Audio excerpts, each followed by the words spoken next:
Baik, Assalamualaikum warahmatullahi wabarakatuh. Selamat siang dan salam sejahtera untuk kita semua. Yang terhormat, narasumber kita hari ini, Bapak Profesor Dr. Jaya Langkara Tanra PhD, SPKJ Konsultan, dan tentunya bersama moderator kita hari ini, Dr. Muhammad Wirasto Ismail. Dan tentunya yang berbahagia Bapak Ibu yang saat ini sudah bergabung melalui Zoom.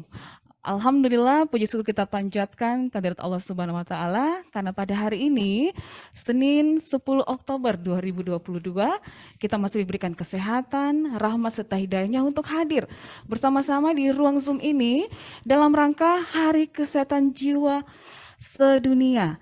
Dan tentunya pada kesempatan ini mengangkat tema tentang jadikan kesehatan mental untuk semua sebagai prioritas global.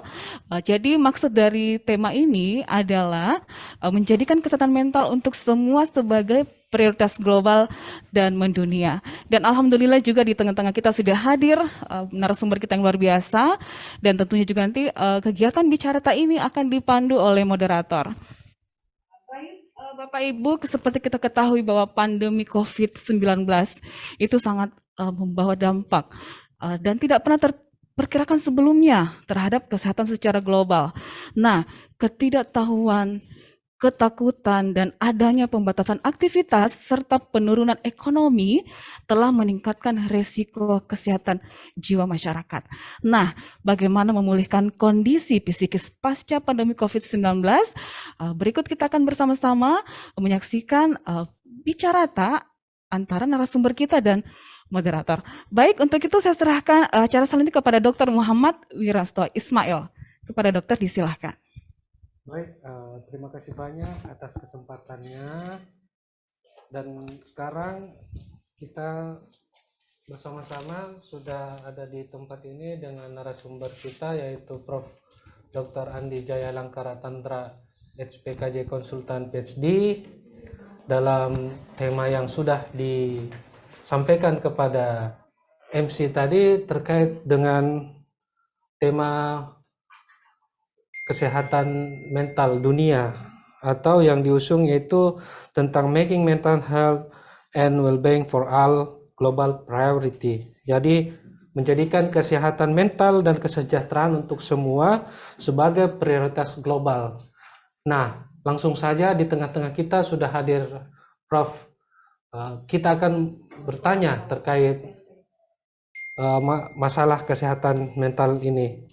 Dan sebelumnya saya akan membacakan dari kurikulum vitae dari Prof. Dr. Andi Jayang Kratandra, PhD, SPKJ Konsultan. Beliau adalah dokter DPJP RSUP Dr. Wahidin Sudirohusodo Makassar di bagian ilmu penyakit jiwa. Beliau melangsungkan pendidikan S1 spesialis dan spesialis 2 di Universitas Sanaduddin dan melanjutkan pendidikan S3 di Hiroshima University of Japan. Beliau juga aktif dalam organisasi profesi baik dalam negeri dan luar negeri dan bekerja sebagai dosen ilmu kedokteran jiwa Universitas Hasanuddin. Baik, bagaimana kabarnya hari ini, Prof? Ya, alhamdulillah sehat-sehat. Iya. Dan memang sekarang ini lagi marak ya, Prof, terkait isu-isu kesehatan mental, terlebih lagi pada saat pasca pandemi, di mana kita ketahui mungkin angka kejadian kesehatan mental pada masyarakat itu meningkat pada masa pandemi, terlebih lagi mungkin di pasca pandemi COVID ini. Ya, mungkin kita minta pandangan dari Prof terkait masalah ini, Prof. Silakan, Prof. Ya, terima kasih atas kesempatan ini. Assalamualaikum warahmatullahi wabarakatuh dan selamat siang dan menjelang sore dan salam sehat jiwa. Jadi sesuai tema kita pada siang hari ini bahwa bagaimana kesehatan mental pasca pandemi dan sekaligus juga kita memperingati Hari Kesehatan Jiwa Sedunia. Seperti kita ketahui bahwa di pasca COVID ini banyak sekali masyarakat kita mengalami gangguan kesehatan. Jadi yang dulunya mungkin normal setelah terpapar dengan keadaan COVID, maka mereka akan mengalami suatu gangguan jiwa. Demikian pula dalam hal kesehatan fisik. Kesehatan fisik juga akibat karena akses yang tidak bisa didapatkan, sehingga akan mengalami kekhawatiran, dan kekhawatiran ini juga akan mengalami gangguan jiwa. Demikian juga dalam hal akses pelayanan kesehatan, baik fisik mental, itu mengalami gangguan, sehingga pelayanan kesehatan jiwa itu tidak berjalan dengan baik. Dan demikian pula bahwa akibat daripada pasca COVID ini, akibat daripada keterbatasan kegiatan, akibat keterbatasan dalam hal sosial, akhirnya masyarakat lari ke media sosial. Dan di media sosial ini bukannya menjadi penyembuh, tetapi dia mengkontribusi juga menyebabkan terjadinya suatu adiksi di dalam hal penggunaan gadget. Jadi dulunya mungkin hanya terbatas penggunaan gadget sebelum pandemi, tetapi setelah pandemi maka penggunaan gadget itu bertambah. Jadi sehingga hampir seluruh kehidupannya sehari-hari itu digunakan untuk gadget, dan ini tidak produktif. Kalau dilihat sebagai manusia secara seutuhnya, itu seharusnya mempunyai banyak kegiatan-kegiatan. Saya kira itu yang bisa saya jawab. Ya. Oh iya, Prof. Jadi kaitan antara peningkatan masalah kesehatan juga ini berkontribusi dari media sosial, juga berkontribusi ya, Prof, ya, dengan peningkatan gejala kesehatan mental ini di masyarakat. Ya. Dan ada juga kaitannya dengan adiksi ya, Prof, adiksi gadget ya. Seperti itu, Prof. Oke, menurut Prof, untuk kedepannya, ketika kan dalam masyarakat ini mungkin ada beberapa yang tidak mengetahui bahwa oh ternyata ini saya sudah mengalami gejala atau tanda-tanda atau self awareness dari masyarakat itu terkait kesehatan jiwa mereka. Kira-kira bagaimana, Prof, dengan hal itu? Jadi kesehatan jiwa yang sering muncul setelah pandemi ini adalah mungkin pertama mungkin dari masalah sensitif, ya. Dulunya yang tidak sensitif menjadi sensitif. Dulunya dia tidak curiga menjadi curiga. Dulunya dia tidak emosi, sekarang emosional. Begitu. Jadi ini semua pengaruh daripada pasca pandemi, ya.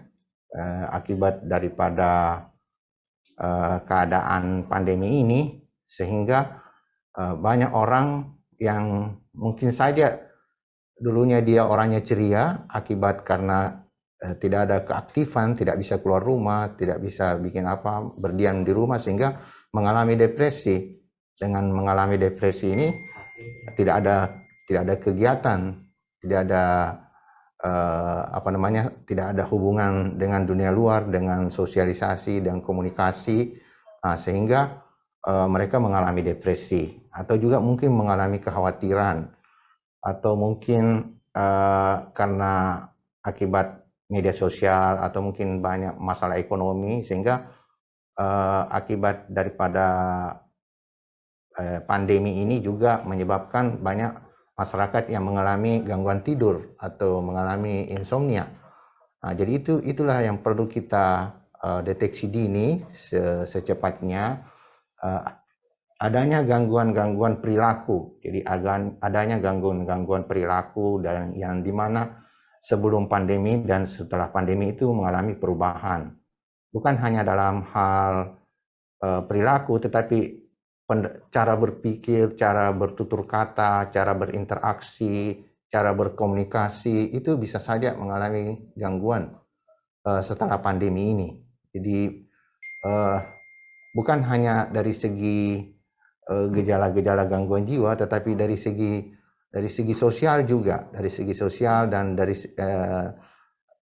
social religious, dan juga dalam hal kualitas hidup, itu juga akan berpengaruh akibat daripada pandemi ini. Ya. Oh iya, baik Prof. Jadi mungkin tadi ketika orang menyadari bahwa dirinya sepertinya saya sekarang ini lebih gampang emosi, lebih sensitif, itu termasuk bagian dari perubahan perilaku dan emosi itu mengindikasikannya deteksi dini ya Prof, bahwa Iya, sepertinya ada masalah mental dengan diri saya. iya. Oke, Jadi, ya ya. Prof. Jadi, dan ini banyak terjadi juga pada kalangan remaja, ya. Bahkan bukan juga kalangan remaja, tetapi di anak-anak juga, remaja dan orang dewasa juga mengalami berbagai macam gangguan perilaku. Dan gangguan perilaku ini kan bukan hanya perilaku-perilaku yang biasa, tapi mengarah ke suatu kriminal. Misalnya ada terjadi perkelahian, pembunuhan, apa itu semua akibat daripada pandemi yang begitu. Mungkin saja itu orang sebelumnya sudah ada gangguan jiwa, tetapi setelah pandemi ini gangguan jiwanya lebih berat lagi. Jadi dia bisa ada komorbid yang lain. Yang dulunya normal bisa menjadi gangguan jiwa, ya, yang akibat akses kesehatan yang terganggu menyebabkan kekhawatiran karena tidak bisa lanjut obat. Akhirnya dia merasa khawatir dan ketakutan, dan ini menyebabkan insomnia atau menyebabkan gangguan perilaku. Baik Prof. Ya, Ya. Dan ini juga Prof, biasanya juga di dalam masyarakat itu atau yang kebanyakan itu bukan hanya dalam masyarakat terkait umur, tapi di keluarga, pasangan juga ya Prof ya, ada terdapat masalah. Contoh mungkin ketika seorang pasangan itu semakin gampang curiga dengan pasangannya, apakah itu juga termasuk atau merupakan tanda adanya atau indikasi dari sepertinya ada gejala mental yang berlaku pada orang tersebut? Bagaimana Prof? ya, jadi ya itulah saya katakan tadi, akibat karena eh, keterbatasan dalam aktivitas yang kita tidak boleh keluar rumah, kita tidak bisa ketemu, bercengkrama dan beriang gembira dengan teman secara langsung, tetapi kita hanya melalui media, tentunya berbeda, dan semuanya melalui media, sehingga tidak ada jalan lain. Masalah media inilah menjadi sumber untuk berbagai kegiatan yang menimbulkan kecurigaan dari pasangan. Dan yang lebih beratnya lagi bahwa didapatkan adanya kekerasan dalam rumah tangga, ya. Jadi yang sebelumnya mungkin kekerasan rumah tangga itu hanya jarang karena masih bisa keluar, tetapi dengan adanya pandemi ini kita tidak bisa keluar, sehingga korban itu sudah serumah dengan pelakunya, sehingga kekerasan itu lebih meningkat. Jadi bukan saja dalam hal kecurigaan atau sensitif, tetapi juga dalam hal kekerasan dalam rumah tangga ini cukup banyak dilaporkan baik di rumah sakit maupun di pelayanan di kepolisian dan pelayanan dari masyarakat yang melaporkan bahwa kekerasan dalam rumah tangga itu seperti fenomena gunung es juga, sehingga banyak didapatkan yang tidak dilaporkan ke masyarakat, begitu. Ya. Ya berarti ketika pada fase pandemi ini Prof, stresor yang ada, rasa kesepian, mungkin dari masalah finansial, akhirnya membuat orang menjadi stres, gampang emosi. Nah, itu merupakan indikasi awal dari gangguan jiwa. Dan ketika orang tidak awareness dengan hal itu akan menjadi hal yang semakin besar di kemudian hari ya Prof ya, dan termasuk dampaknya menjadi kekerasan ya Prof ya. Baik Prof, dan untuk dalam masyarakat ini Prof, kira-kira ada peningkatan ya Prof setelah pasca pandemi ini terkait kejadian kesehatan mental di masyarakat Prof? Ya, jadi survei dari beberapa peneliti mengindikasikan bahwa di dalam pandemi saja di fase pertama, misalnya di tahun 2021, 2022, 2020, 2021, dan 2022, peningkatan prevalensi gangguan jiwa itu meningkat, ya. Iya, Prof. Ya, jadi apalagi dalam hal suicide, ya. Jadi di fase pertama awal daripada pandemi itu satu jadi 5 orang yang mengalami COVID itu satu melakukan suicide. Demikian pula selanjutnya di tahun 2021 itu meningkat 2 sampai 5, dan di tahun 2022 itu 3 sampai 5. Jadi peningkatan suicide itu juga termasuk meningkat setelah pandemi ini.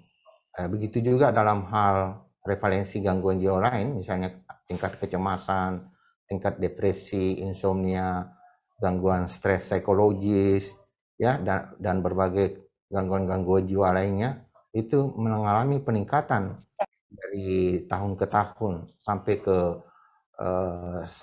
ke tahun 2022 ini akibat pasca COVID. Itu menurut survei daripada profesi kesehatan jiwa yang telah melakukan swab periksa melalui website yang 14.000 lebih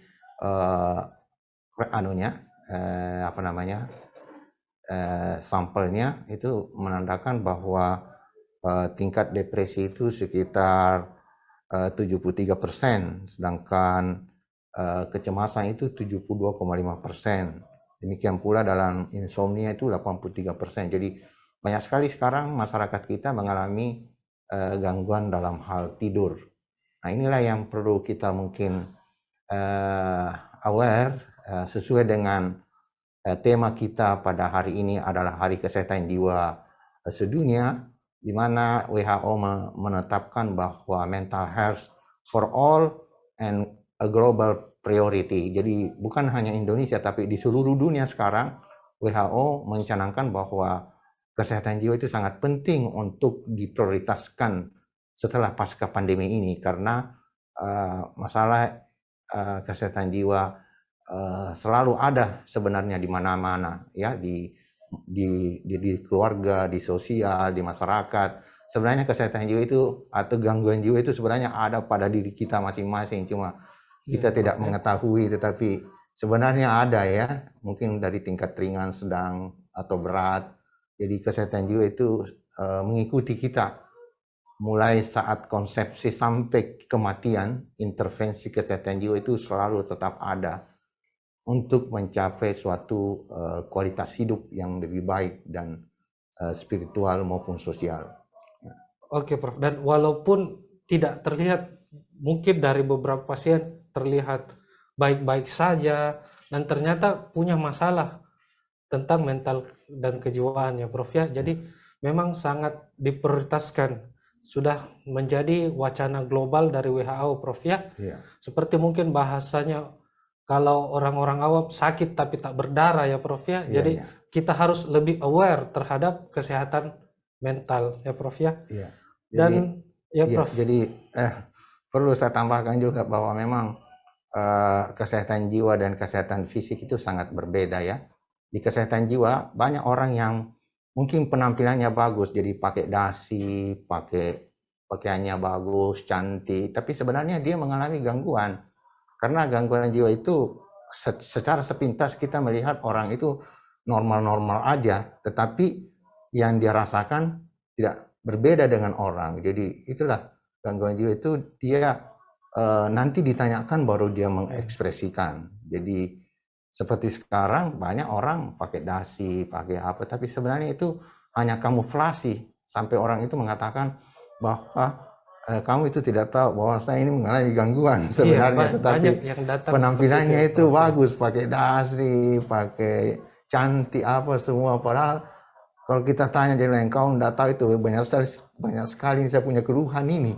Nah, itulah yang perlu kita perlu aware dan perlu ketahui bahwa kesehatan jiwa itu bukan artinya yang diekspresikan atau yang apa, tetapi banyak sebenarnya hal-hal yang disimpan oleh pasien itu yang tidak dikemukakan, dan mungkin setelah wawancara atau setelah mengalami gangguan dalam berpikir, tidak konsentrasi, atau sudah mengalami isolasi diri, tidak mau bergaul, kemudian kualitas hidup terganggu, baru dia mencari fasilitas-fasilitas kesehatan jiwa untuk bagaimana penanganan tersebut. Iya.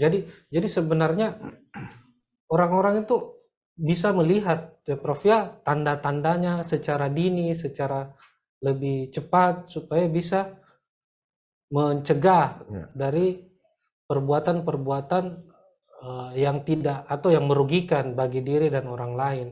Seperti tadi Prof katakan ya terkait deteksi dininya yang perubahan emosi, lebih sensitif, menarik diri dari pergaulan, itu merupakan sebuah tanda-tanda awal dari terjadinya gangguan atau kesehatan mental yang terganggu pada orang, ya Prof ya. Dan untuk kiat-kiatnya Prof, bagaimana menjaga kewarasan setelah pandemi ini? Mungkin kalau dari bahasa-bahasa viral ya, butuh healing atau seperti apa dari pandangan kesehatan untuk kiat-kiatnya dalam menjaga kesehatan mental ini, Prof? Ya, jadi apa namanya, kesehatan jiwa itu sama juga dengan kesehatan fisik. Jadi perlu asupan ya. Kalau di fisik kan kita perlu asupan gizi ya, asupan gizi yang baik, makanan yang baik, memelihara diri. Tetapi di asupan jiwa itu juga kita perlu ya, artinya di dalam keseharian kita mungkin kita perlu bersikap, misalnya kita lebih sering bersyukur, lebih sering kita tidak mencurigai orang, kita berpikir yang positif. Jadi semua, jadi dalam hal ini bukan gizi tetapi pikiran kita, perasaan kita, emosi kita itu yang dijaga. Artinya kita berpikirnya itu yang positif, bertutur kata yang baik, perasaan itu dikelola dengan baik, jangan jangan cepat tersinggung, jangan sudah disinggung tidak mau tersinggung.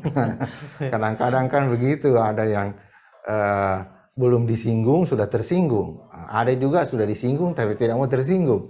Nah, ini semua yang perlu kita manage dengan baik di keseharian kita, dan kemudian kita pelan-pelan bagaimana kita mengaktifkan kembali new normal istilahnya sekarang, sebagai apakah kita sebagai seorang pekerja, sebagai karyawan, sebagai dosen, sebagai pelayan masyarakat, itu bagaimana kita secara pelan-pelan untuk mengaktifkan kembali, kemudian kita bermasyarakat, kemudian kita bersosialisasi dan semua tugas-tugas kita. Dan yang penting juga kita perlu rekreasi atau refreshing, silaturahmi. Seperti kita lihat sekarang setelah pandemi, kita lihat begitu membludak itu orang pergi rekreasi di tempat-tempat itu, kan menandakan bahwa mereka sangat merindukan suatu refreshing, merindukan suatu rekreasi yang dimana dulunya tidak bisa, sudah tertutup, dan ini akhirnya, nah ini kita harus waspadai juga, karena COVID ini sebenarnya masih ada, jadi, tapi masyarakat sudah menganggap tidak ada, tetapi kita harus waspadai terhadap keadaan ini. Jadi jangan sampai over dalam hal kegiatan yang terpendam, akhirnya kita mau melakukan apa saja di dalam hal pasca pandemi ini. Dan mungkin juga Prof, jangan malu ya Prof, jangan malu dengan kondisi yang kita alami. Karena mungkin beberapa orang masih memandang sebelah mata terkait gejala-gejala yang terindikasi bahwa penyakit mental, mungkin itu ya Prof ya. Jadi jangan malu berobat juga, jangan malu memeriksakan kesehatan mentalnya juga ya Prof ya.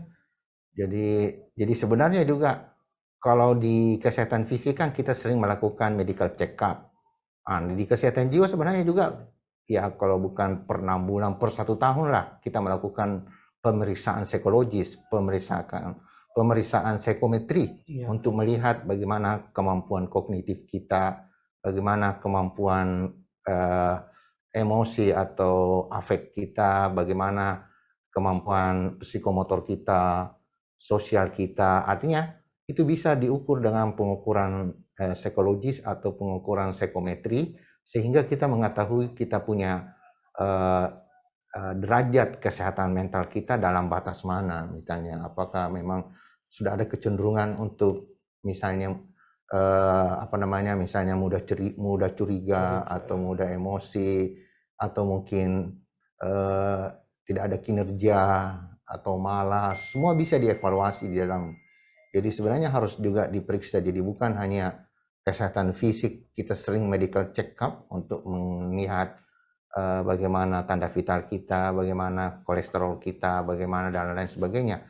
Sehingga di kesehatan mental pun sekarang masyarakat sudah mulai aware ya, walaupun memang masih ada stigmatisasi di masyarakat kita tentang kesehatan jiwa ini, tetapi saya lihat belakangan ini seperti apa tadi istilahnya tadi itu trauma healing ya, healing ya, jadi seperti kejadian di di Malang itu yang kerusuhan akibat sepak bola itu kan sekarang sudah dilakukan healing ya, pasca adanya yang mengalami trauma kekerasan, sekarang sudah melakukan penyembuhan gitu. Jadi banyak istilah-istilah kesehatan jiwa sekarang sudah menjadi awareness, sudah membumi di masyarakat ya.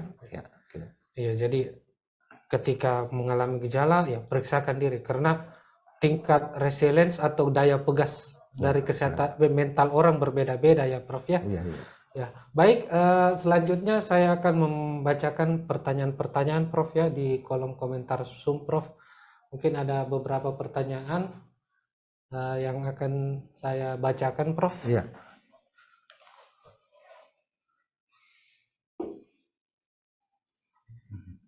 Ya, tidak kelihatan.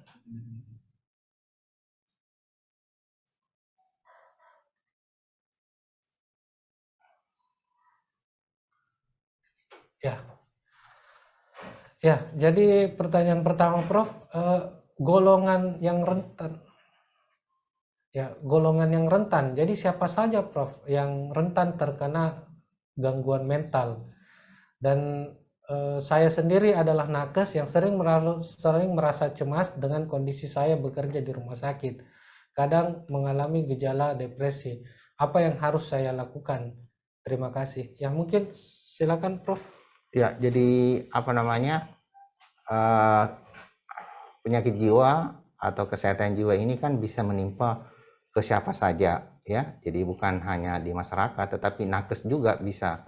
Jadi nakes mungkin karena apalagi nakes yang merawat COVID ya, apalagi nakes yang di rumah sakit yang ya, jadi mereka sambil bekerja itu dia juga mengalami kekhawatiran jangan-jangan kita terinfeksi nanti dengan COVID atau jadi itu perlu diperhatikan dan itu akan bisa menyebabkan juga gangguan. Jadi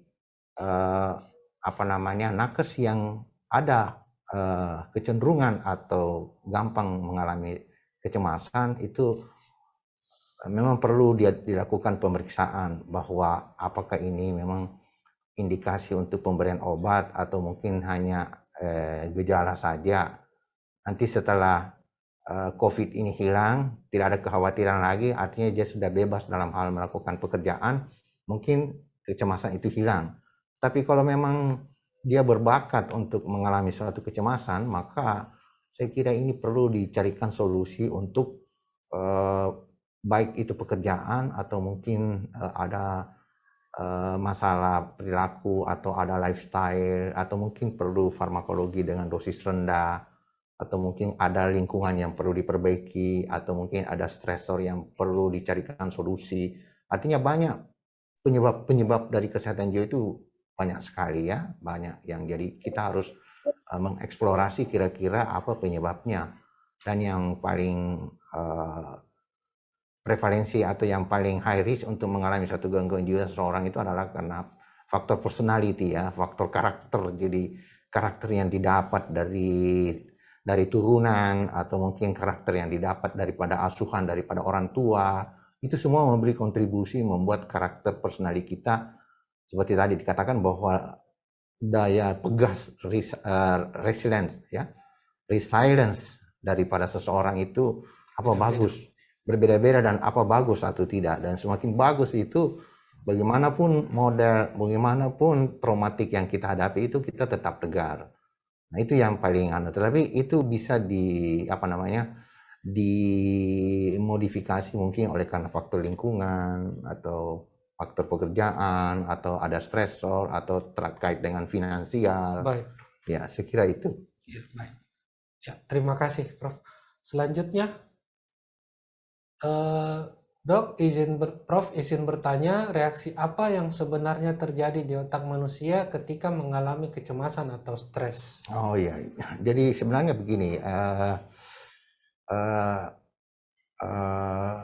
kesehatan jiwa itu kan faktor penyebab yang bisa kita eksplorasi yaitu faktor biologis ya, baik faktor biologis, faktor psikologis, faktor sosial, spiritual, culture, ini semua memberi kontribusi. Nah, kalau kita lihat di bagian-bagian daripada otak, maka bagian di otak yang terkait dengan kecemasan ada yang disebut dengan ravenukleus ya, jadi ada pusat kecemasan. Pusat kecemasan kita itu ravenukleus, dan di ravenukleus lah itu yang mengeluarkan neurotransmitter, dan neurotransmitter misalnya serotonin atau GABA yang terkait dengan kecemasan itu mengalami gangguan. Dari ravenukleus ini kan nanti akan diproyeksikan sirkuitnya ke prefrontal cortex, jadi ada di bagian-bagian otak kita yang dimana kita kecenderungan untuk mengalami kecemasan, kecenderungan kita untuk mengalami ketakutan ya. Jadi ada pusat-pusat nukleus yang ada di dalam otak kita yang memang mengindikasikan apa kita mengalami kecemasan, mengalami depresi, mengalami insomnia, jadi semua gangguan-gangguan jiwa yang ada pada kita itu bisa diketahui di sirkuit-sirkuit mana sebenarnya yang terganggu, dan berdasarkan gangguan tersebut dilakukanlah suatu intervensi ya, intervensi baik sebagai farmakologi, psikofarmakologi, dan non farmakologi. Nah, inilah yang perlu kita lakukan, dan kita evaluasi atau kita melakukan assessment bagaimana hasil daripada treatment tersebut. Baik, Prof. Ya. Ya. Baik, masih ada pertanyaan dari kolom komentar? Saya rasa sudah cukup ya.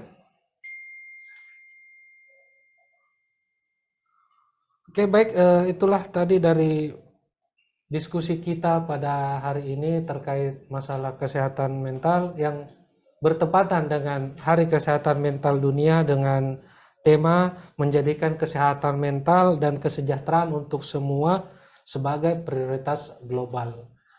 Demikian mungkin yang bisa saya sampaikan. Saya akan serahkan selanjutnya kepada MC pada hari ini. Terima kasih Prof. Ya, terima kasih. Ya, Assalamualaikum warahmatullahi wabarakatuh.